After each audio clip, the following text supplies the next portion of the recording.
तो चोखो मेला नाम के एक भक्त हुए पंढरपुर में। अच्छा, चोखो मेला जो है ये कोई मातृ गर्भ से इनका जन्म नहीं हुआ। कई सारे ऐसे भक्त हैं हमारे भारत में जिन्होंने किसी माता पिता से जन्म नहीं लिया, ठाकुर जी ने उनको प्रादुर्भाव किया। तो चोखो मेला जी जो थे, इनका जन्म कैसे हुआ? देखो, प्रेम की अवस्था सुनिएगा। इनके माता पिता वे एक ब्राह्मण थे। तो विप्र कुल के दो दंपति दोनों नित्य एकादशी पर श्री पंडरीनाथ भगवान का दर्शन करने जाते थे। एक दिन की बात, पंडित जी के मन में आया कि हम श्री पंडरीनाथ भगवान का भोग लगाने के लिए कुछ आम ले चलें। तो आम लेकर के पंडित जी और उनकी घरवाली दोनों जब मंदिर जाने लगे, तो ठाकुर जी तो इतने प्रेमी हैं भक्तों के कि मंदिर तक आम लेकर के आए, तब तक ठाकुर जी से प्रतीक्षा नहीं हुई। भगवान एक ब्राह्मण का रूप धारण करके बाहर ही चले गए और बाहर जाकर के वो ब्राह्मण दंपति से कहने लगे, हमको बहुत जोर की भूख लगी है, हम बहुत दिन से भूखे हैं, आपके पास बहुत सारे आम हैं, इसमें से 2-3 हमको दे दो। अभी कुछ दिन पहले वृंदावन में मैं था, तो एक भक्त आया, वैष्णव आते मिलने। उसने कहा, महाराज जी, मैंने पहली बार सोचा कि मैं श्री जी को अमरूद का भोग लगाऊं, और मैं अमरूद लेकर के बड़े भाव से बरसाने जा रहा था। नहीं तो क्या हुआ? बोले, रास्ता में एक जगह टेम्पू रुका हमारा, ऑटो। इतने में महाराज जी बंदर आया और सबरे अमरूद फैला के और उनमें समेट करके भाग गए। और इतने सारे बंदर आए, सब लेके भाग, एक भी नहीं बचा। मेरा मन तो बड़ा खिन्न हुआ, श्री जी नाराज है मुझसे। मैंने कहा, अरे बाबड़े, श्री जी नाराज ना है, श्री जी से प्रतीक्षा ना है भाई कि तू ऊपर तक आवेगो, ऊपर अमरूद पधरावेगो, और कहीं ये बाहर खड़े पुजारी ने तेरे द्वारा दिए गए अमरूद बांट दिए तो श्री जी को तो भोग नहीं लग पाएगा। और ऐसा ही होता है, पुजारी जी को जो दे दो, पुजारी जी थोड़ी देर दिखा के और फिर सब में बांट देते हैं। तो श्री जी ने कही, इतने भाव से अमरूद लेके आ रहा हो, तो श्री जी ने अपनी गुप्त सेना भेजी, बोले बीचते ही हरण कर लाओ। और मैं सबरे अमरूद बंदर लेके भाज गए, श्री जी ने पा लियो, भोग लगा लियो। तो जब कोई बहुत प्रेम, बहुत आस्था, बहुत भाव से ठाकुर जी को कुछ चीज अर्पित करने जाता है ना, वो मंदिर तक पहुंचे ही नहीं पाता, उससे पहले ही ठाकुर जी स्वीकार कर लेते हैं।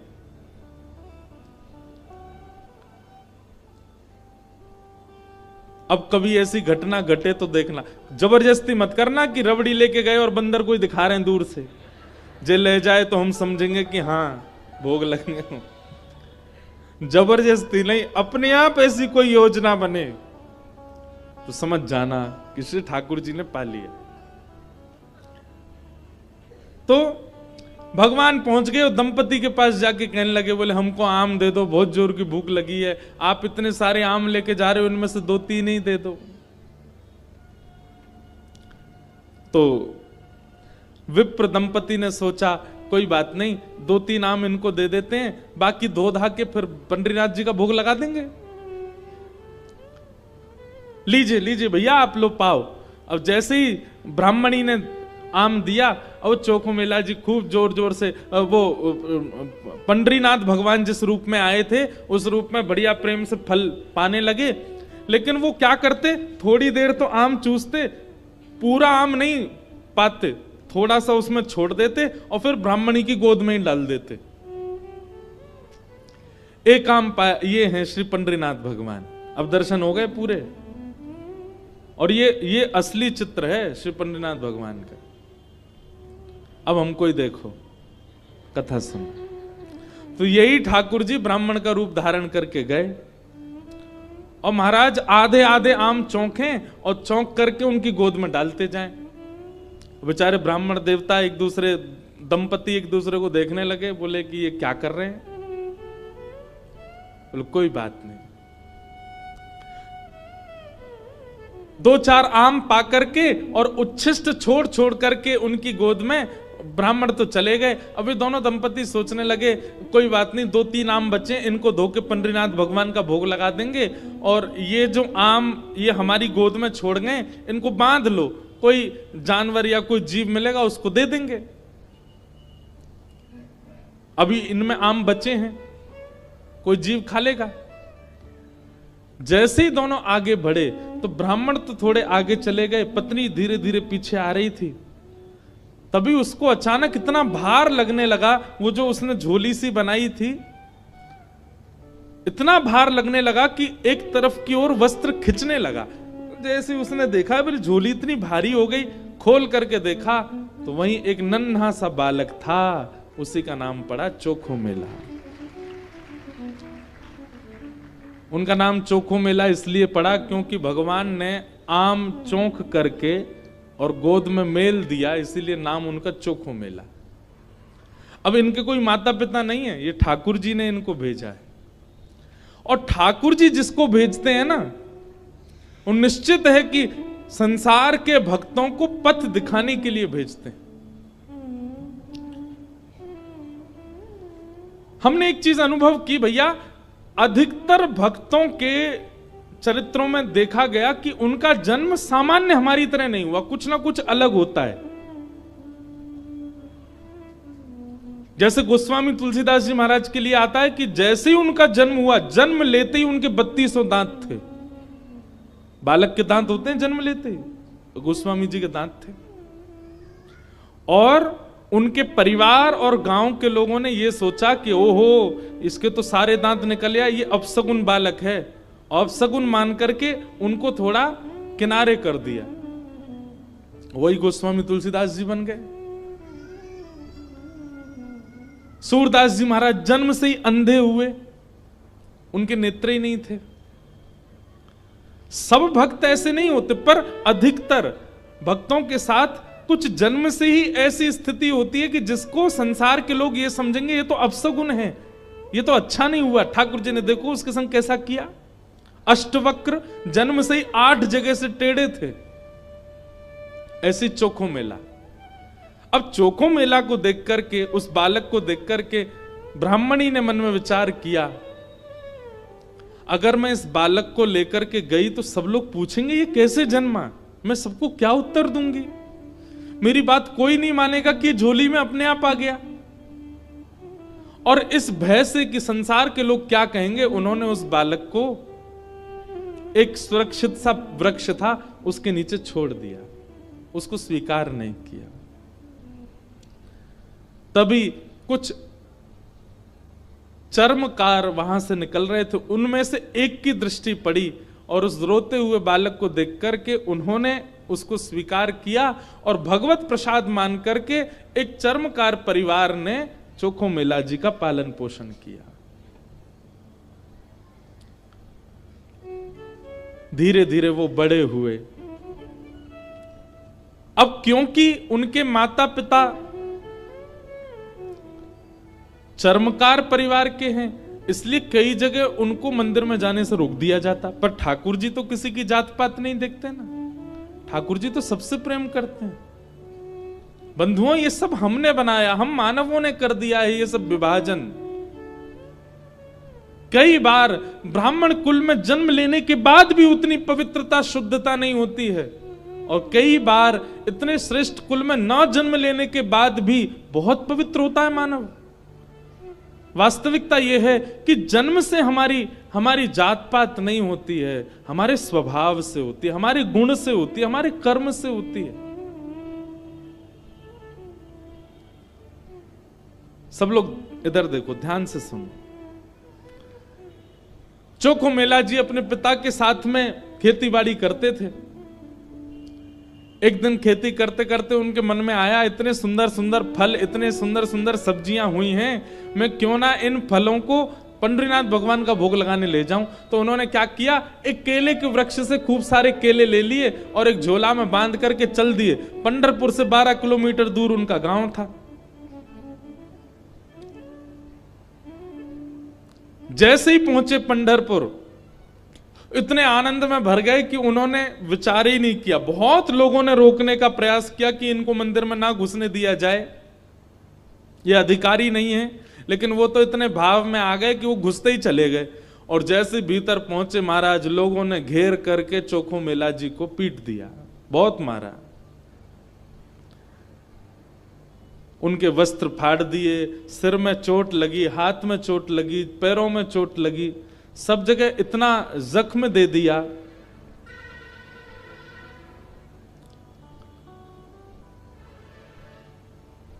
चोखो मेला जी रोते रोते वापस आ गए। पंडरीनाथ भगवान को भोग नहीं लगा पाए।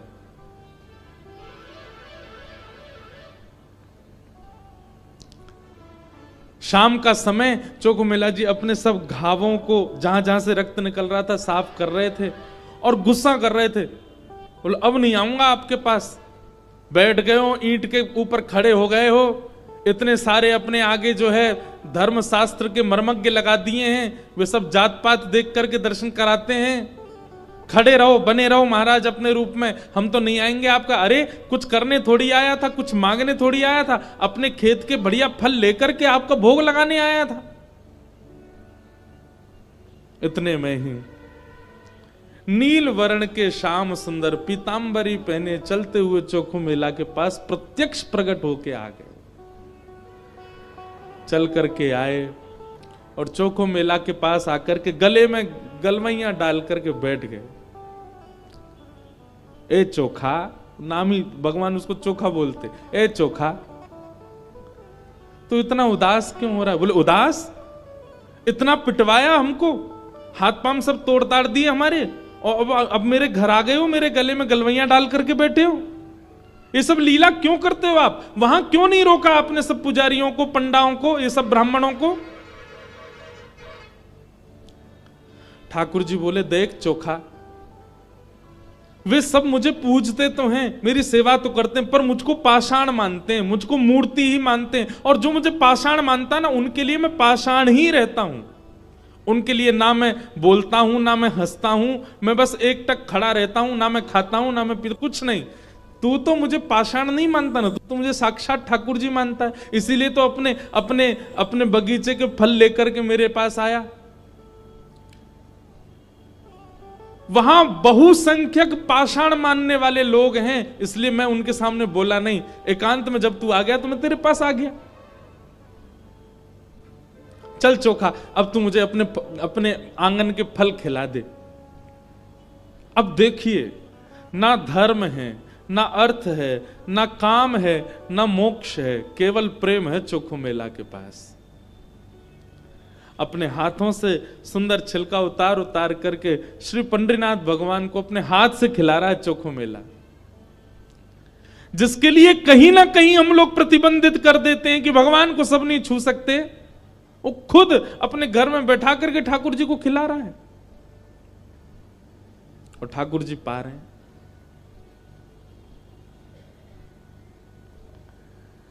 भगवान ने 2-3 केला पाए और 2-3 केला पाने के बाद में भगवान बोले ए चोखा सुन, अब मत खिला, अब बाकी के जितने बच्चे हैं ये सब मेरी पीतांबरी में बांध दे।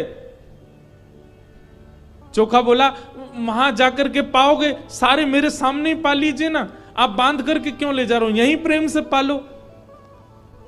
पंडरीनाथ भगवान बोले अरे मैंने अपना तो पा लिया, ये बाकी के तो मैं पंढरपुर में रुक्मणी जी बैठी हैं, वो भी भूखी हैं, उनके लिए ले जा रहा हूं, उनको जाके मैं पवा दूंगा। आज चोखा तेरे ऊपर इतना प्रहार किया ना सबने, तेरे ऊपर इतना अत्याचार किया सबने, इसलिए मैंने और रुक्मणी जी ने आज भोजन ही नहीं किया, हम दोनों भूखे हैं। अब मैंने तो पा लिया, अभी रुक्मणी जी के लिए ले जाऊंगा।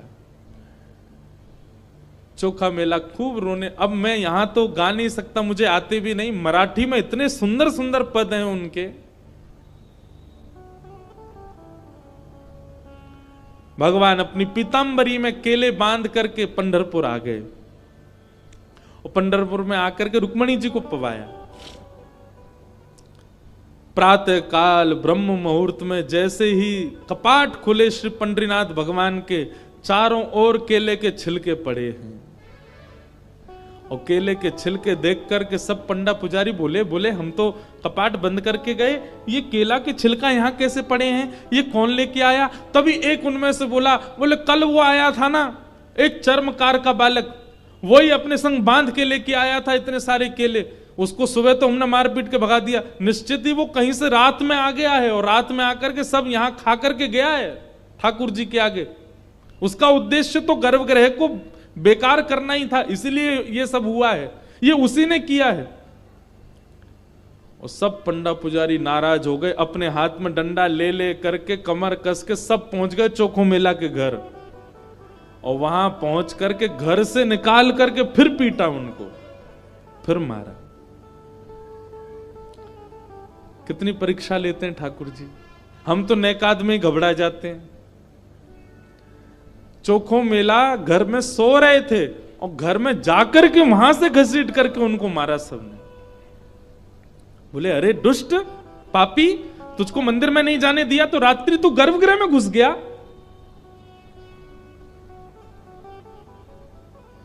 चोखो मेला पिटते रहे, नेत्रों से आंसू बहाते रहे, जय हो पंडरीनाथ, कैसी लीला करते हो, सुबह पिटवाते हो, रात में आकर के खा जाते हो मेरे हाथ से। लेकिन अब की बार श्री पंडरीनाथ नाराज हो गए। पंडा पुजारी सब अपना काम करके चोखो मेला के साथ थोड़ी हाथापाई करके सब जैसे ही वापस आए, पंढरपुर में श्री पंडरीनाथ भगवान के मंदिर के मुख्य द्वार सारे अपने आप बंद हो गए और भीतर से ठाकुर जी ने ताला लगा लिया, लॉक कर लिया, बंद हो गए ठाकुर जी मंदिर के अंदर। सबने अथक प्रयास कर लिया लेकिन एक भी द्वार नहीं खुल पाया। पूरा दिन व्यतीत हो गया, बड़े बड़े कारीगर आ गए लेकिन दरवाजा तोड़ भी नहीं पाए, खोल भी नहीं पाए। तब अंत में सबको लगा हमने कोई अपराध किया है। चारों ओर पंडा पुजारी और बड़े बड़े वेदज्ञ, बड़े बड़े मनीषी सब बैठ गए, हाथ जोड़ करके पंडरीनाथ भगवान की स्तुति गाने लगे। बोले नाथ, हमसे कोई अपराध हुआ तो आप हमें बताएं, दंड दे दें, लेकिन इस प्रकार नाराज होकर मत बैठो। तभी मंदिर के भीतर से भगवान ने रुग्ण स्वर में, रोते हुए स्वर में भगवान की आवाज आई। बोले अरे तुम बनते हो बहुत बड़े विद्वान, बहुत बड़े मनीषी, बहुत बड़े ज्ञानी, बहुत बड़े जात पात के नियोजन करता, मेरे भक्त का अपमान करते हो, मेरे भक्त को मारते हो, मेरे भक्त के साथ दुराचार करते हो, नहीं देना मुझे किसी को दर्शन। और अब जब तक पृथ्वी है तब तक यह मंदिर बंद ही रहेगा, मैं भीतर ही रहूंगा। जो मेरे परम वैष्णव भक्त होंगे उनके लिए द्वार खुलेंगे, वो अंदर आएंगे, बाकी सब बाहर खड़े रहो। सब वैष्णवों ने प्रणाम करके कहा नाथ ऐसे नाराज मत होइए, आप बताइए हमसे क्या अपराध हो गया है, उसका प्रायश्चित कैसे होगा, कृपा करके बताओ। भगवान बोले मेरे चोखो मेला को जिस प्रकार तुम लोगों ने सबने जुट बना करके जाकर के उसको मारा है, अब तुम सभी वेदज्ञ, तुम सभी ब्राह्मण, तुम सभी श्रेष्ठ जन पालकी सजा के लेके जाओ और चोखो मेला को बिठा करके नाचते गाते उत्सव जैसे एक मेरी पालकी सवारी निकालते हो, ऐसे चोखो मेला की सवारी पूरे नगर में घुमाते हुए मेरे सामने लेकर के आओ, तब मेरे द्वार खुलेंगे, तब मैं तुमको क्षमा करूंगा, नहीं तो नहीं करूंगा। बड़े बड़े विद्वान, बड़े बड़े ब्राह्मण, बड़े बड़े वेदज्ञ, बड़े बड़े मनीषी भगवान की आज्ञा मान करके गए और चोखो मेला जी को जाके प्रणाम किया। एक दिव्य सिंहासन से युक्त पालकी में चोखो मेला जी को विराजमान करके नाचते गाते हुए, आनंद करते हुए, उत्सव जैसे ठाकुर जी का उत्सव मनता उससे भी अधिक उत्सव मनाते हुए चोखो मेला को लेकर के आए। और जैसे ही पंडरीनाथ भगवान के सामने पालकी पहुंची, अपने आप मंदिर के सारे द्वार खुल गए और मानो आज लग रहा था कि भक्त भगवान का नहीं, भगवान भक्त का दर्शन कर रहे हैं, भगवान चोखो मेला का दर्शन कर रहे हैं।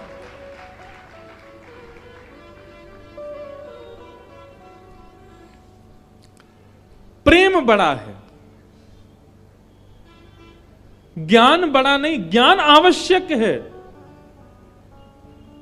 वैराग्य आवश्यक है, सब कुछ आवश्यक है, पर प्रेम प्रधान है। प्रेम के बगैर कहीं ना कहीं आप ठाकुर जी से दूर ही रहोगे। इसलिए भैया ज्ञान बहुत आवे इसकी कामना मत रखो, हमारा जप बहुत बने इसकी भी कामना मत रखो, हमारा नियम बहुत बने इसकी भी कामना मत रखो, हम नित्य तीर्थ जाते रहें ऐसी कामना भी मत रखो। कामना केवल एक रखो, हम जहां भी रहें, जैसे भी रहें, जिस स्थिति में रहें, हमारा प्रेम सदा बढ़ता रहे ठाकुर जी के प्रति। और श्रीमद् भागवत प्रेम प्रकट कराने वाला ग्रंथ है। ज्ञान चाहिए तो अन्य शास्त्रों को पढ़ लीजिए, वैराग्य चाहिए तो अन्य शास्त्रों के पास चले जाइए, लेकिन प्रेम चाहिए तो भागवत जी की शरण में आइए। प्रेम के वश अर्जुन रथ हाँक्यो, प्रेम के वश अर्जुन रथ हाँक्यो, भूल गए ठकुराई हो, भूल गए ठकुराई। क्यों? सबसे ऊंची प्रेम सगाई, सबसे ऊंची प्रेम सगाई, सबसे ऊंची प्रेम सगाई, सबसे ऊंची प्रेम सगाई। हे दुर्योधन की मेवा त्यागी, दुर्योधन की मेवा त्यागी, दुर्योधन की मेवा त्यागी, दुर्योधन की मेवा त्यागी, साक विदुर कर खाई, ओ साक विदुर कर खाई, हाँ साक विदुर घर खाई, ओ साक विदुर घर। करताल बजा के गाओ। सबसे ऊंची प्रेम सगाई, सबसे ऊंची प्रेम सगाई, सबसे ऊंची प्रेम सगाई, सबसे ऊंची। श्री राधा रमण लाल की।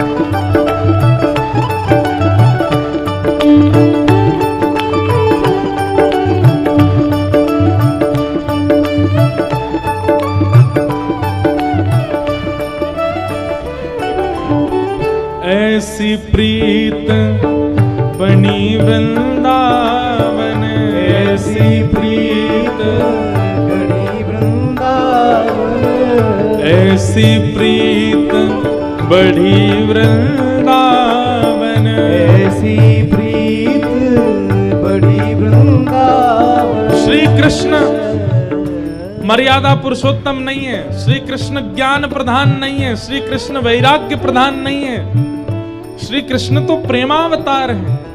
उनकी प्रत्येक लीला केवल प्रेम के वश में होकर के की गई है। ऐसी प्रीत बढ़ी वृंदावन, ऐसी प्रीत बढ़ी वृंदावन, हे गोपियन रास रचाई, ओ गोपियन नाच नचाई, गोपियन रास रचाए, गोपियन भाव से। सबसे ऊंचे प्रेम सगाई, सबसे ऊंची प्रेम सगाई, सबसे ऊंची प्रेम सगाई, सबसे सबसे ऊंची प्रेम सगाई, सबसे ऊंची प्रेम सगाई। हे सूरकूर एहि लायक नाही, सूरकूर एहि लायक नाही। देखो इस पद में सूरदास जी अपने आप को क्या कह रहे हैं? कूर। लेकिन हम वैष्णवों को नहीं गाना चाहिए। सूरदास जी अपने आप को भले ही कुछ भी कहें, पर हमको तो उनको दास ही कहना। सूर कूर, कूर किसको कहते जानते हैं ना, ग्राम सिंह। ये तो वैष्णवों की प्रधानता, ये उनका भाव है, ये उनकी दीनता है कि वो अपने आप को कूर कह रहे हैं। पर सूरदास जी कूर नहीं हो सकते, सूर तो सूर ही हैं। इसलिए हम नहीं गाएंगे, हम तो यही कहें, सूरदास एहि लायक नाही, सूरदास एहि लायक नाही, सूरदास एहि लायक नाही। सूरदास एहि किस लायक नहीं है? हे केहू विधि करऊं बढ़ाई, केहू विधि करूं बढ़ाई, हाँ कहीं विधि करऊं बढ़ाई।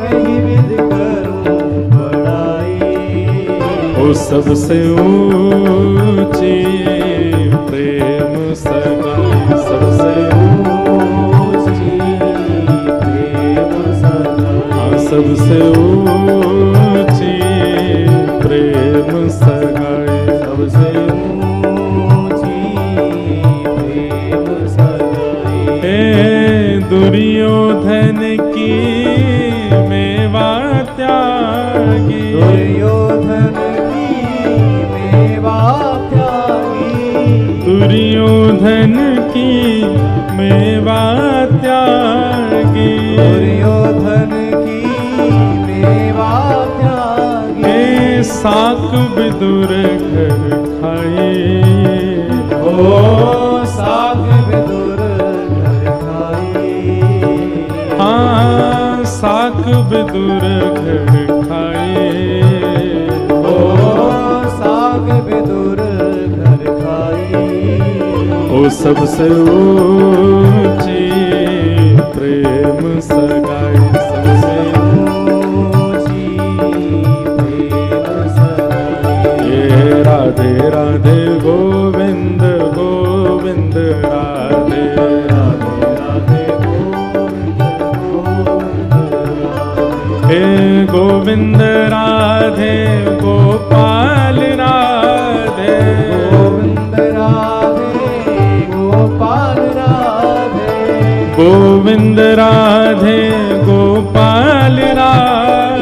गोविंद राधे गोपाल राधे, राधे राधे गोविंद गोविंद राधे, राधे राधे गोविंद गोविंद राधे, श्री राधे राधे गोविंद गोविंद राधे, राधे राधे गोविंद गोविंद राधे, श्री राधे राधे गोविंद गोविंद राधे, राधे राधे गोविंद गोविंद राधे, श्री गोविंद राधे गोपाल श्री गोविंद राधे, राधे गोपाल राधे, गोविंद राधे गोपाल श्री गोविंद राधे, राधे गोपाल राधे, जय गोविंद राधे गोपाल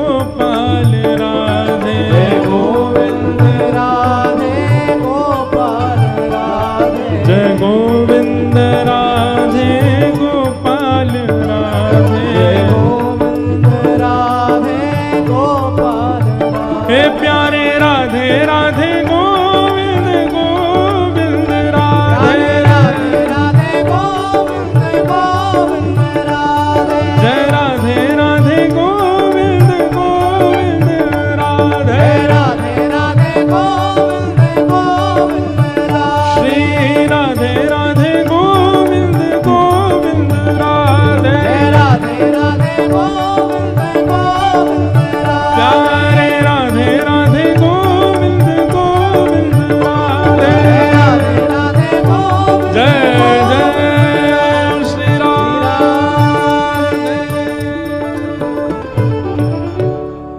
तो धर्म आवश्यक है, अर्थ आवश्यक है, कामनाएं काम आवश्यक है, मोक्ष भी आवश्यक है, परंतु प्रेम के आगे नहीं। प्रेम प्रधान है। या फिर ऐसा कह दें कि धर्म में, मोक्ष में, प्रेम में, धर्म में, मोक्ष में, काम में और अर्थ में त्रुटि हो सकती है, लेकिन प्रेम यदि प्रधान है तो वहां की त्रुटि नजरअंदाज कर दी जाती है। प्रेम प्रधान होना चाहिए। और भागवत की कथा वही सिखाती है, क्योंकि भागवत जी की रचना ही प्रेम के कारण हुई। श्री वेदव्यास जी महाराज ने भागवत की रचना करके अपने पुत्र सुखदेव जी को हिमालय में, जो कि निर्गुण निराकार ब्रह्म की उपासना कर रहे थे, उनको शिष्यों के द्वारा बुलवाया और संपूर्ण भागवत का ज्ञान प्रदान किया। फिर उन्हीं सुखदेव जी ने वही भागवत का ज्ञान परीक्षित को प्रदान किया। प्रश्न हुआ, ये परीक्षित कौन है? तब यहां से महाभारत का प्रसंग प्रारंभ हुआ कि यदा मृधे कौरव संजयाना वीरेस्वथो वीरगतिं गतेषु ब्रकोदरा विद्गदा विमर्श भ्रगनो रुदंडे धृतराष्ट्रपुत्रे।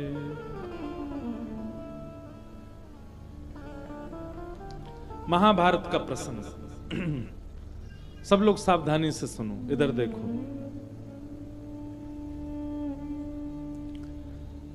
थोड़ा महाभारत का प्रसंग है। महाभारत का युद्ध पांडव जीत चुके हैं और पांडवों के भीम ने दुर्योधन की जंघा तोड़ करके महाभारत का युद्ध अपने पक्ष में लिया है। जिस बात से हैरान दुर्योधन अब सोच रहा है कि मैं कैसे भी करके इनको मारूं। बंधुओं, एक पाप का एक सिम्टम सुनना चाहेंगे? हमारे अंदर पाप आया है तो एक लक्षण हमारे अंदर आएगा। क्या? हम किसी से ईर्ष्या करते हैं, द्वेष करते हैं, किसी के प्रति छल करते हैं, कपट करते हैं। ये सब पाप का ही स्वरूप है। परंतु पाप हावी हो जाएगा तब हम अधर्म का मार्ग लेकर के कैसे भी सामने वाले का अनित करने का विचार करने लग जाएं तो समझ जाना पाप आपके भीतर घर कर चुका है। ठीक है, आपसे ज्यादा श्रेष्ठ कोई बन गया, ईर्ष्या हुई, इतना चलेगा, लेकिन आपने कुछ किया नहीं, अपने काम में लगे रहे। लेकिन जिस दिन ईर्ष्या के कारण आप उसका अनहित करने का मन बनाने लग जाओ, उसी दिन समझ जाना कि पाप आपके चित्त में भयंकर रूप से विद्यमान हो गया।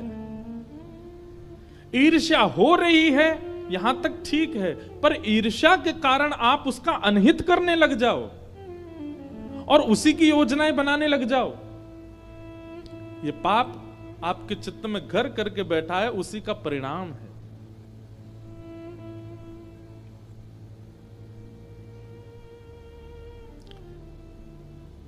ऐसा कह दें कि जैसे बहुत गंभीर बीमारी हो जाए और वो थोड़ी बहुत स्थानों पर हो तो उसकी चिकित्सा की जाती है, लेकिन अगर वो मस्तिष्क में पहुंच जाए, ब्लड में आ जाए, आपके हृदय में उसका प्रवेश हो जाए, तो फिर उस बीमारी का कोई उपचार नहीं। ईर्ष्या का उपचार है। अगर आपको किसी से ईर्ष्या हो रही है तो उसका उपचार है, एक दिन ईर्ष्या नष्ट हो जाएगी। लेकिन ईर्ष्या के कारण अगर आपने उसका अनहित सोचा, विचार किया और करने भी लग गए, उसका उपचार नहीं होगा। उसका उपचार तो नाश है बस। कई लोग ईर्ष्या में इतने चले जाते हैं कि उसके नाश के लिए वे लोग यत्न तक करते हैं, वे लोग प्रयत्न तक करते हैं, वे लोग टोने टोटके करते हैं सामने वाले के साथ कुछ बुरा हो।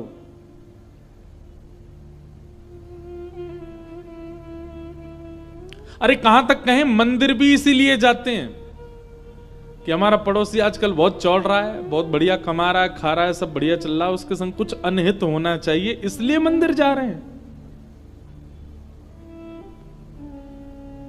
समझ जाइए कि आपके ऊपर कलयुग का पाप का पूर्ण रूपेण प्रभाव हो चुका है, क्योंकि आप ईर्ष्या से ऊपर उठ करके अब उसका अनहित चाहते हैं।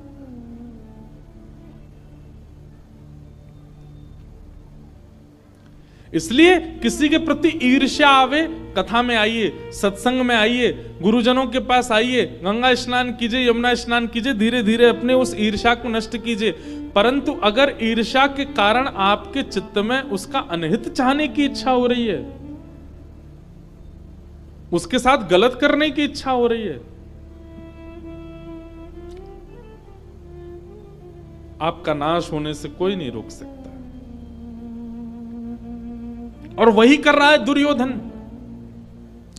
दुर्योधन युद्ध हार चुका है, अचेत अवस्था में पड़ा है रणभूमि में, लेकिन तब भी उसको ये पीड़ा नहीं है कि मैं मरने वाला हूं, अपनी मृत्यु सफल बना लूं।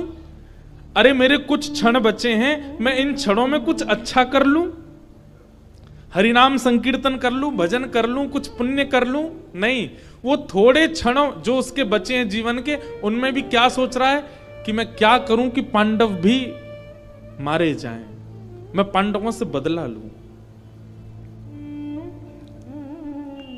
पिक्चरों में कभी कभी दिखाया जाता है कि जब गुंडे के पिताजी मरने वाले होते हैं तो वो मरते मरते कह जाते हैं, मेरी मृत्यु का बदला तू ले लेना, और फिर वो मर जाते हैं।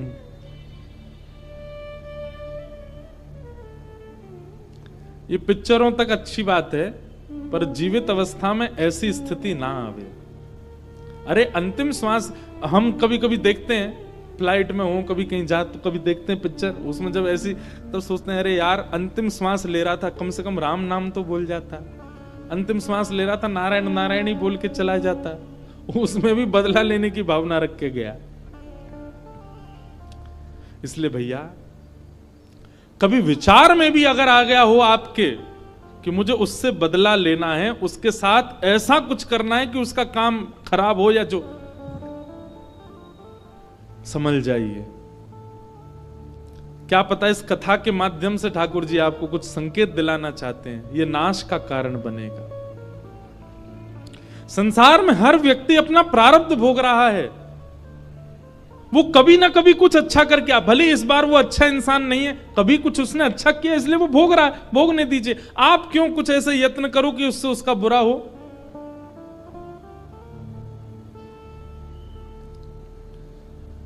दुर्योधन अचेत अवस्था में पड़ा है और उसी समय गुरुपुत्र अश्वत्थामा दिखाई देते हैं दुर्योधन को। दुर्योधन कहता है, अश्वत्थामा तुम्हें मेरा एक काम करना है। क्या?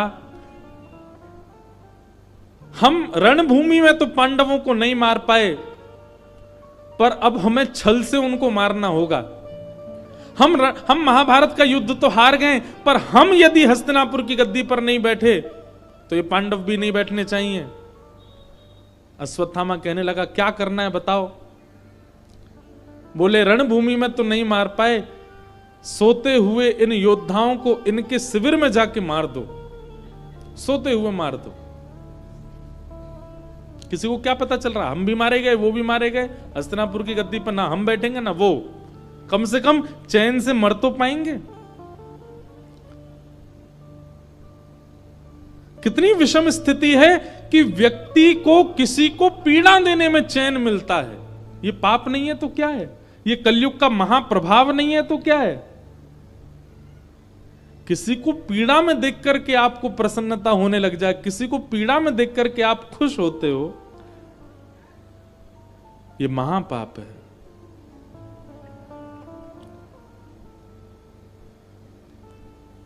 और आप और हम तो कथा में बैठे हैं, इसलिए हम लोगों के लिए ऐसा लगता है कि ऐसे लोग तो नहीं होंगे संसार में, पर आप जान करके आश्चर्य करेंगे, ऐसे लोगों की सबसे ज्यादा संख्या है जो किसी के अनहित होने की खबर सुन करके घर में उत्सव मनाते हैं। बोले, आज तो भैया पार्टी होएगी, क्यों? उसका बुरा हुआ इसलिए हम खुशी मना रहे हैं। ये पाप नहीं, महापाप। किसी की मृत्यु की बात सुनकर के एक परिवार खुश हो रहा है, किसी के ऊपर कोई केस हो गया, जेल चला गया, कुछ गलत हो गया, उसके हाथ पांव टूट गए, कुछ हो गया और एक परिवार प्रसन्न हो रहा है, ये महापाप नहीं है, ये महापाप है।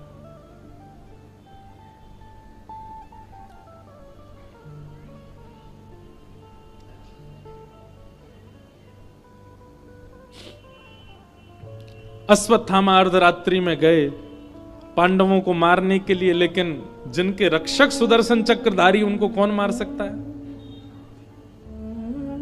पांडवों को अर्धरात्रि में ही लेकर के भगवान कहीं और चले गए। अश्वत्थामा ने आकर के सोते हुए, अंधेरे के कारण देख नहीं पाया, द्रौपदी के सोते हुए बालकों को मार दिया और उनके सर धड़ से अलग करके एक थैला में भर के ले गया, दिखाने के लिए दुर्योधन को कि देखो मैंने अपना काम कर दिया। दुर्योधन से जाकर के कहा, देखो दुर्योधन मैंने काम कर दिया, मैंने 5 पांडवों को मार दिया।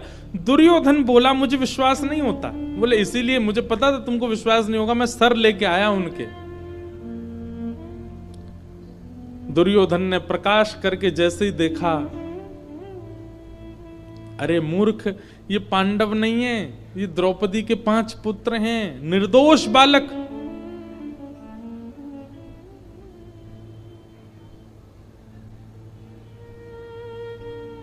पांडवों का उत्सव मनना था, परंतु मातम मनने लगा। दूसरे दिन प्रातःकाल जैसे ही देखा तो रक्त से संचित समस्त शिविर हो चुके थे। दौड़ करके जब देखा तो द्रौपदी के 5 पुत्र मरे पड़े हैं, सर नहीं है उनके, केवल धड़ पड़े हैं। रोने लगी द्रुपद सुता और उसी समय संकल्प ले लिया अर्जुन ने, प्रतिज्ञा ले ली अर्जुन ने, द्रौपदी तुम रो मत, मैं प्रतिज्ञा लेता हूं जिसने भी बालकों को मारा उसको जीवित नहीं छोड़ूंगा मैं। बंधुओं, क्रोध बुरा नहीं होता, पर क्रोध में हमारी प्रतिक्रिया बुरी होती है। इसलिए जो लोग कहते हैं कि हमें बहुत क्रोध आता है, क्या करें? बस क्रोध में मौन हो जाओ, बोलना बंद कर दो, कोई प्रतिक्रिया मत दो। आपका क्रोध नाशक नहीं होगा। फिर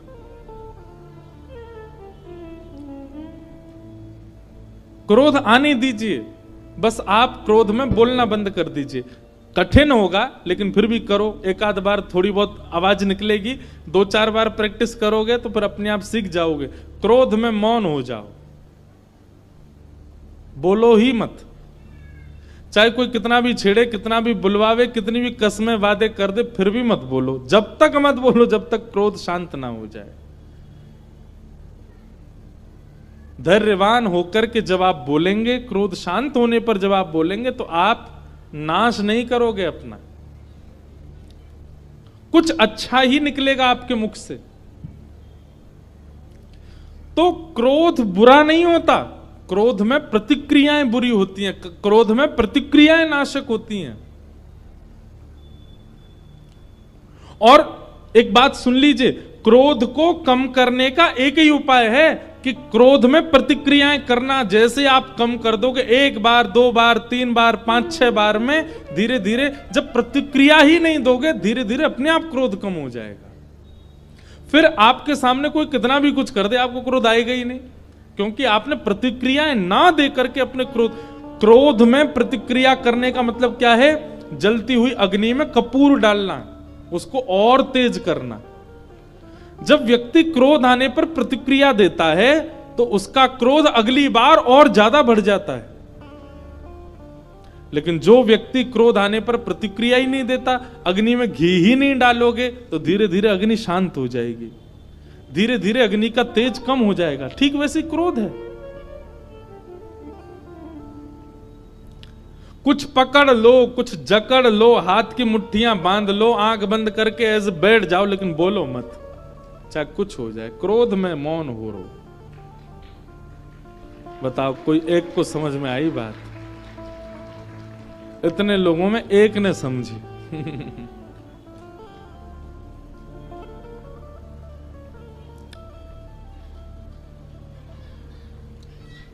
अर्जुन ने प्रतिज्ञा ले ली कि मैं इन बालकों के हत्यारे को जीवित नहीं छोड़ूंगा। भगवान बोल रहे हैं अर्जुन क्रोध में कोई निर्णय मत लो, लेकिन क्रोधी व्यक्ति किसी की सुनता नहीं है। अर्जुन बोला आप रहने दीजिए द्वारिकाधीश, अब तो पानी सर से ऊपर जा चुका है, हमारे निर्दोष बालकों को मार दिया। मैं प्रतिज्ञा लेता हूं कि मैं इन बालकों के हत्यारे को जीवित छोड़ूंगा नहीं। भगवान बोले अर्जुन, क्षत्रिय यदि प्रतिज्ञा ले ले और उस प्रतिज्ञा को पूर्ण ना करे तो उसको 2000 वर्ष के लिए प्रेत बनना पड़ता है, नरक में जाना पड़ता है। अर्जुन बोला तो आप क्या समझ रहे हैं, मैं केवल बात बना रहा हूं? अरे मैं आपको वचन दे के कहता हूं कि जिसने बालकों का हत्या की है उसको जीवित नहीं छोड़ूंगा। भगवान बोले देख लो। लेकिन क्रोधी व्यक्ति अपने आप को उस समय बहुत बलवान मान लेता है, वो सोचता है कि मैं कर ही दूंगा ये काम। भगवान ने 2 बार रोका लेकिन अर्जुन नहीं माना। मैं प्रतिज्ञा लेता हूं बालकों के हत्यारे को नहीं छोड़ूंगा। भगवान बोले ठीक है। अर्जुन निकल पड़े ढूंढने किसने मारा है बालकों को। तो कृतवर्मा, अश्वत्थामा, इस प्रकार 3 लोग बचे थे बस महाभारत युद्ध में कौरव पक्ष के। और तीनों की जब जांच करवाई तो अश्वत्थामा दोषी मिले। जैसे ही दोष लगा अश्वत्थामा भागा रथ में बैठ करके, अर्जुन उसके पीछे पीछे भागे। भगवान कृष्ण रथ चला रहे थे, तभी अश्वत्थामा ने ब्रह्मास्त्र अभिमंत्रित करते हुए अर्जुन के ऊपर छोड़ दिया।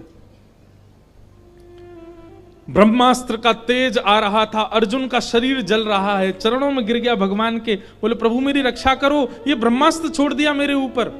भगवान बोले तुम भी ब्रह्मास्त्र छोड़ो, दोनों ब्रह्मास्त्र टकराएंगे, शांत हो जाएंगे।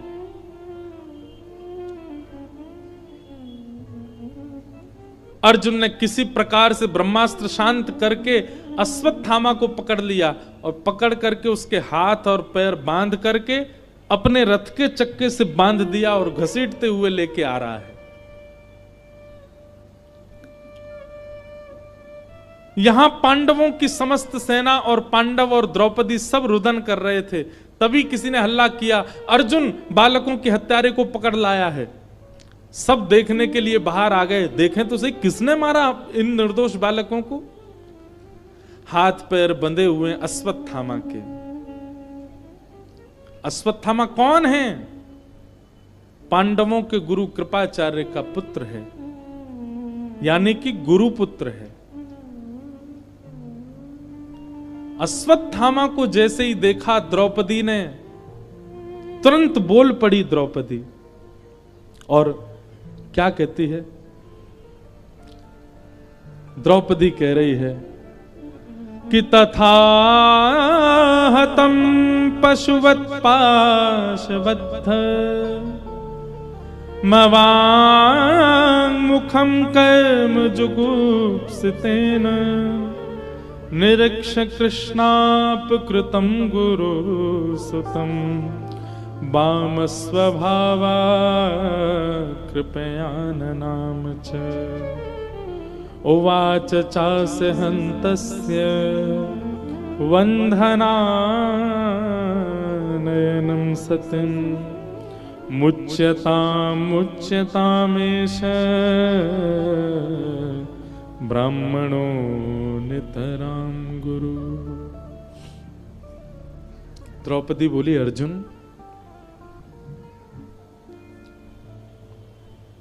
तुम किसको पकड़ के लाए हो? अर्जुन बोला तुम्हारे बालकों का हत्यारा है अश्वत्थामा। द्रौपदी बोली तुम ये क्यों भूल गए हो कि ये हमारे गुरु का बेटा है, ये गुरुपुत्र है और गुरुपुत्र गुरु के समान होता है। अर्जुन हम क्षत्रिय हैं और ये ब्राह्मण हैं, ब्राह्मण पूजनीय होता है। अर्जुन बोला ये सब बातें बाद की विचार की होती है, पर आतताई का कोई धर्म नहीं होता, आतताई का कोई घर परिवार नहीं होता, ये आतताई है, बालकों का हत्यारा है। इसके प्रति ये भावना थोड़ी रखेंगे कि ये गुरुपुत्र है, ये ब्राह्मण है। और मैंने प्रतिज्ञा ली है कि मैं बालकों के हत्यारे को जीवित नहीं छोड़ूंगा, मैं तो इसको मारूंगा। द्रौपदी बोली, अर्जुन, क्या इसको मारने से मेरे मरे हुए 5 पुत्र जीवित हो जाएंगे? अर्जुन बोले, नहीं। सुनो, बात सुनो, कथा सुनो, अभी ताली नहीं बजाओ, कथा सुनो। द्रौपदी कहती है, क्या इसको मारने से मेरे पुत्र जीवित हो जाएंगे? अर्जुन बोला, नहीं। तो फिर उसको क्यों मारना? और दूसरी बात, अगर तुमको मेरे ऊपर इतनी दया आ रही है कि मेरे 5 पुत्र मारे गए, तो एक तरफ दृष्टि उठा करके देखोगे तो 5 पुत्र भले ही मेरे चले गए, पर 5 पति जीवित हैं। अश्वत्थामा की मां विधवा पहले हो चुकी है और केवल एक पुत्र है उनका, और इसको भी तुम मार दोगे तो ना पति है ना पुत्र है, अकेली हो जाएगी। ये महापाप नहीं होगा कि हम एक अबला दुर्बला नारी के सारे सहारों को छीन लें? मेरे 5 पुत्र छीन लिए गए पर 5 पति जीवित हैं, मैं इनके सहारे रह लूंगी। लेकिन अश्वत्थामा की मां के लिए तो विचार करो अर्जुन, उनके पति भी नहीं हैं और एकमात्र पुत्र है, उसको भी मार दोगे तो पुत्र मरने की क्या वेदना होती है, ये मैं अभी जूझ रही हूं इससे, मुझे पता है। मैं नहीं चाहती कि जिस वेदना में एक मां है उस वेदना में दूसरी मां भी जाए। अश्वत्थामा, अर्जुन मेरी आज्ञा मानिए, क्योंकि मेरे पुत्र मरे हैं, अश्वत्थामा को मत मारो। अर्जुन अब सोच में पड़ गए, मैं क्या करूं। युधिष्ठिर की ओर देखा, भैया आप आज्ञा कीजिए, आप समझाइए ना द्रौपदी को। युधिष्ठिर कहने लगे, नहीं अर्जुन, द्रौपदी ठीक कह रही है, द्रौपदी की बात में बल है, अश्वत्थामा को मत मारो। भीम कहने लगा, बोले सबको छोड़ अर्जुन, तू तलवार मुझे दे, मैं मार देता हूं इसको। नकुल सहदेव की ओर देखा, नकुल सहदेव भी बोले हम भी द्रौपदी के पक्ष में, इसको मत मारो। प्रजा की ओर देखा तो प्रजा कहने लगी हमारे हवाले कर दो, हम मार देंगे। और सबकी ओर देखते हुए जब अंत में श्री कृष्ण की ओर देखा तो आलोक्य वदनम सख्य, अर्जुन ने जब श्री कृष्ण की ओर देखा, अपने सखा की ओर देखा, भगवान ने जैसे मानो एक रूठा हुआ व्यक्ति अपना मुख फेर लेता है, ऐसे ठाकुर जी ने रूठ के मुख फेर लिया। क्यों? क्योंकि भगवान तो पहले ही मना कर रहे थे अर्जुन को कि अर्जुन ये प्रतिज्ञा मत ले, तू बालकों के हत्यारे को मार देगा। लेकिन अर्जुन ने तब नहीं माना था। भगवान के चरणों में प्रणाम करके बोलने लगा, बोले प्रभु आप आज्ञा कीजिए ना, मैं क्या करूं। भगवान बोले नहीं नहीं, तू तो पहले ही निर्णय ले चुका था, अपनी प्रतिज्ञा पूरी कर, और मेरे से क्यों पूछ रहा है? द्रौपदी के बालक मारे गए हैं, द्रौपदी की जो आज्ञा हो वो कर। अब देख अर्जुन, तेरी प्रतिज्ञा है कि बालकों के हत्यारे को मारेगा तो इसको मार दे, लेकिन द्रौपदी के बालक मारे गए हैं तो द्रौपदी की आज्ञा के बिना तू नहीं मार सकता। द्रौपदी कहती है नहीं मारो तो इसको मत मारना। लेकिन भीम तुम्हारे बड़े भैया हैं, वो कह रहे हैं कि तू हट जा मैं मार दूं, तो उनकी आज्ञा मानो। लेकिन युधिष्ठिर तुम्हारे सबसे बड़े भैया हैं, उनकी बात तो तुमको माननी चाहिए। वो कह रहे हैं मत मारो तो तुमको नहीं मारना चाहिए। मारो मत मारो, मारो मत मारो, मारो मत मारो, भगवान ने इसी के बीच अर्जुन को छोड़ दिया। अर्जुन बोला सबकी छोड़ो, आप अपनी राय बताओ, मैं क्या करूं। भगवान मंद मंद मुस्काए, बोले सोच ले, दे दूं राय। बोले हां, करेगा ना पालन? बोले बिल्कुल करूंगा। भगवान कहते हैं कि ब्रह्म बंधु न हंतव्य आतताई बधारण मय्यैवो भयमां मातम परिपाययन्ति धर्मयानुशासनम्।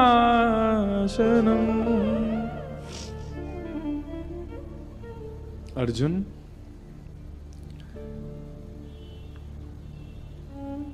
ब्राह्मण कैसा भी क्यों ना हो उसको मारना नहीं चाहिए।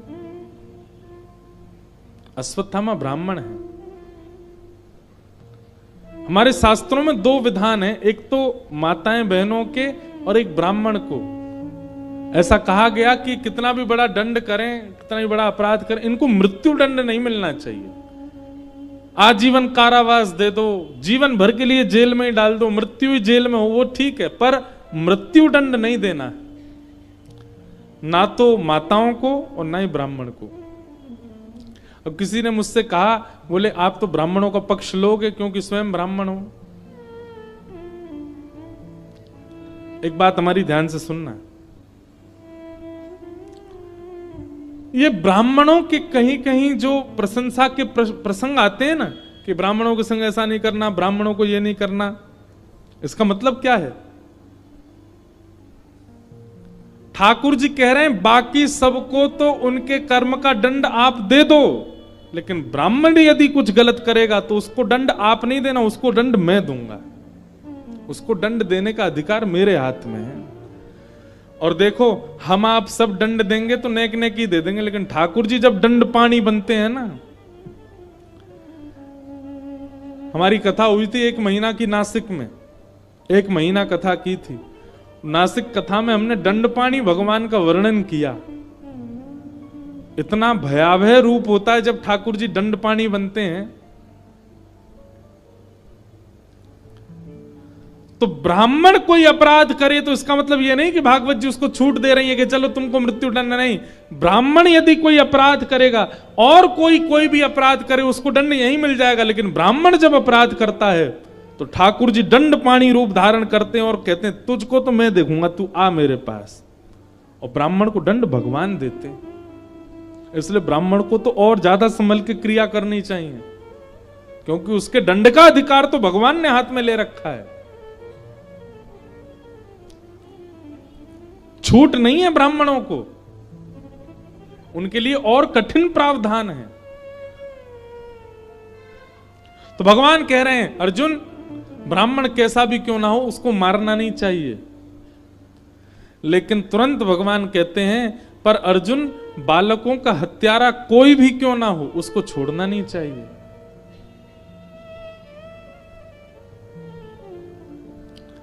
अर्जुन बोला गलती कर दी आपसे पूछ के, तो मैंने ये कैसा निर्णय दिया आपने? आप कह रहे हो ये ब्राह्मण है इसको मारो मत, और कह रहे हो ये बालकों का हत्यारा इसको छोड़ो नहीं। ठाकुर जी बंधुओं ऐसे ही क्रीड़ा करते हैं। कई बार ठाकुर जी की ना में हां होती है और कई बार ठाकुर जी की हां में ना होती है। ये तो गुरुजन ही बता सकते हैं कि वो हां कर रहे हैं कि ना कर रहे हैं। कई बार हमें लगता है कि ठाकुर जी की शायद इसमें रजामंदी है, पर नहीं, वो दिखाएं ऐसा रहे कि उनकी रजामंदी पर है नहीं है। श्री कृष्ण के आश्रय में रहना बहुत आसान नहीं है, बहुत दिमाग घूम जाता है महाराज।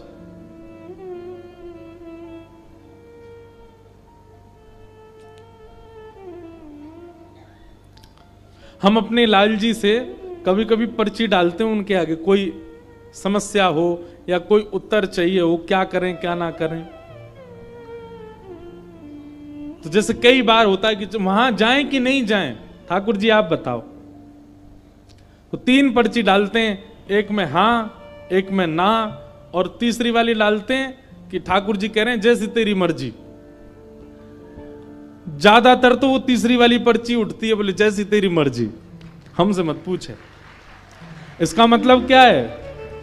अपने ऊपर प्रेशर नहीं लेते, बोले अपने बुद्धि विवेक से देख तुझे क्या करना है। पर कई बार जब हां या ना वाली पर्ची आती है ना, वहां जाएं तो ठाकुर जी की आ गई हां, तो फिर ठाकुर जी को देख के यूं लगता है ये ना वाला हां था या हां वाला हां था।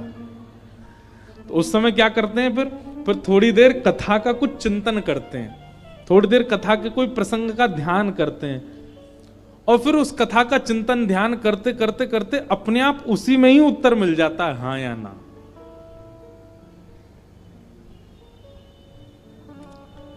तो श्री कृष्ण को समझना थोड़ा टेढ़ा तो है, पर समझ में आ जाए तो आनंद भी उतना ही है। अब अर्जुन को बोल रहे हैं ब्राह्मण को मारना नहीं चाहिए, बालकों के हत्यारे को छोड़ना नहीं चाहिए। अर्जुन बोला एक ही बात बता दो, क्या करूं, मारूं कि छोड़ूं? भगवान बोले अब ये तेरा निर्णय, मैंने तो अपना दे दिया। ब्राह्मण को मारना नहीं चाहिए, बालकों के हत्यारे को छोड़ना नहीं चाहिए। अर्जुन ने थोड़ी देर ध्यान लगा करके अपनी बुद्धि पर थोड़ा दबाव डाला, चिंतन किया कि मैं क्या करूं। तब अर्जुन को समझ आया ये ब्राह्मण है इसलिए इसको मृत्यु दंड नहीं दे सकते, ये बालकों के हत्यारा इसलिए इसको जीवित नहीं छोड़ सकते। इसका मतलब मुझे ऐसा कुछ करना है जिससे ये जीवित भी रहे और हर क्षण मरता भी रहे। और उसके लिए एक ही उपाय है, क्या? अश्वत्थामा गुरुपुत्र है, इसका बहुत सम्मान है, सब लोग इसको प्रणाम करते हैं। बहुत सम्मान करने वाले समस्त हस्तिनापुर के वासियों के मध्य इसका अपमान ही इसका मृत्यु दंड है। और भरी सभा भरे समाज में मणिम जहार मूर्धन्यम, उसके ब्रह्म तेज की मणि को निकाल करके अश्वत्थामा की आधी मूंछ, आधी दाढ़ी और शिखा छेदन करके सबके सामने उसका अपमान करते हुए उसको जीवित छोड़ दिया।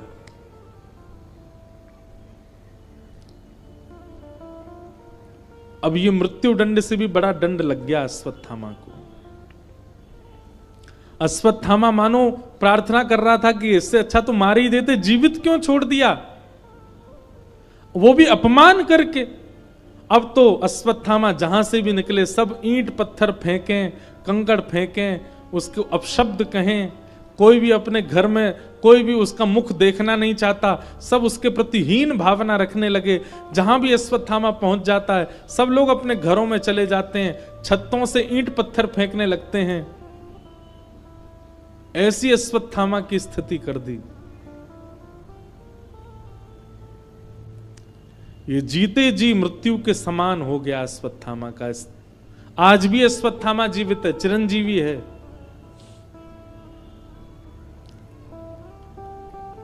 अश्वत्थामा ने अपने अपमान का बदला लेने का मन बना लिया। बोले इसने ठीक नहीं किया मेरे साथ, मैं बदला तो लूंगा। पांडवों के 5 वंशधरों को मैंने मार दिया, अब इनके वंश में केवल एक बालक है जो इनका तर्पण करने वाला होगा, जिसका अभी जन्म ही नहीं हुआ, जो अभी मां के गर्भ में है। कौन? अर्जुन के पुत्र अभिमन्यु की पत्नी के गर्भ में पल रहा नवजात बालक। यदि उसको मैंने मार दिया जन्म लेने से पहले ही, तो ये पांडव, इनके यहां कोई जल देने वाला भी नहीं बचेगा, इनके यहां कोई श्राद्ध करने वाला भी नहीं बचेगा। और गर्भवती उत्तरा को मारने के लिए ब्रह्मास्त्र छोड़ दिया अश्वत्थामा ने। उत्तरा के गर्भ की ओर जैसे ही ब्रह्मास्त्र आने लगा,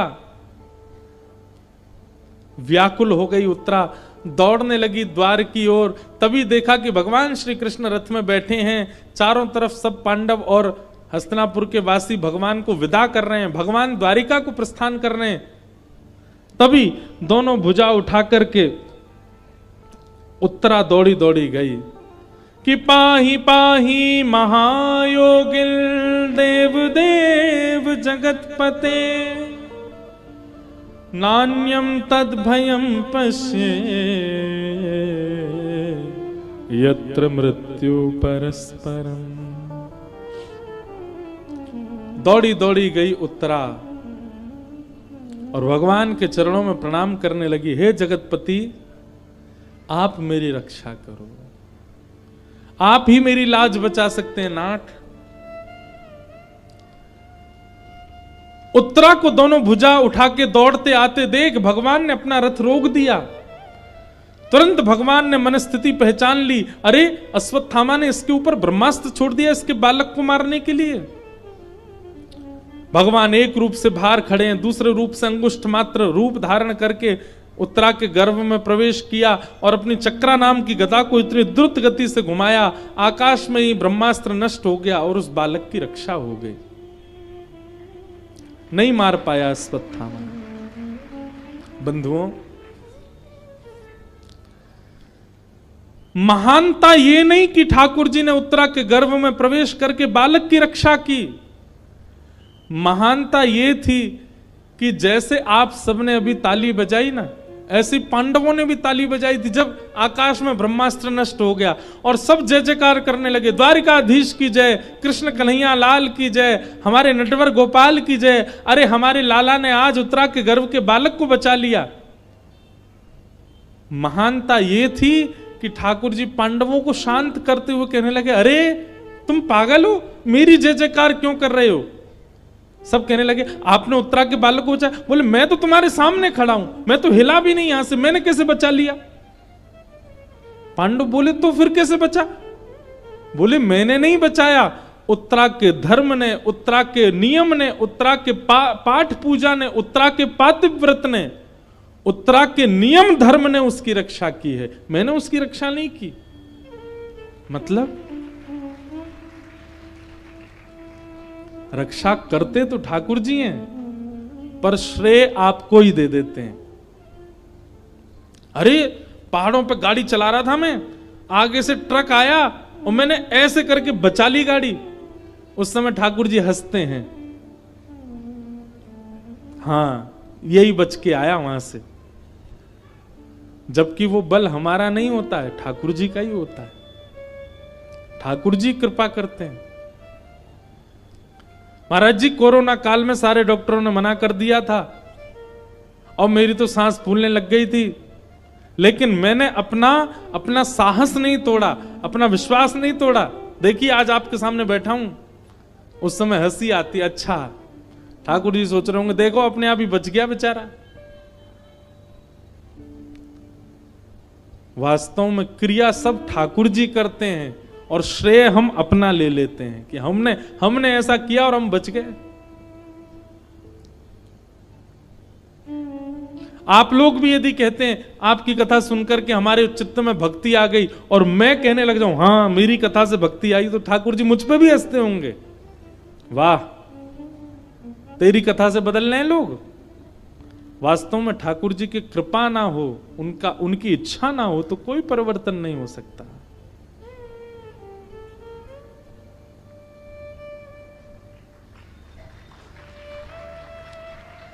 बड़े धीमे जागते हो आप लोग। आधी बात हो जाती तब तो याद आता है।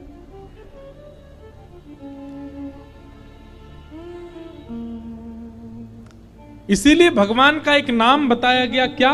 मान देना। ठाकुर जी से एक चीज सीखो, सब कुछ करने के बाद भी श्रेय ना लेना। सब कुछ व्यवस्थित करने के बाद भी उसका श्रेय ना लेना, यह ठाकुर जी का स्वभाव है। और हमारा स्वभाव कैसा है? सब कुछ किया किसी और ने, पर हम ये सोचते हैं हमारा नाम भी आ जाए।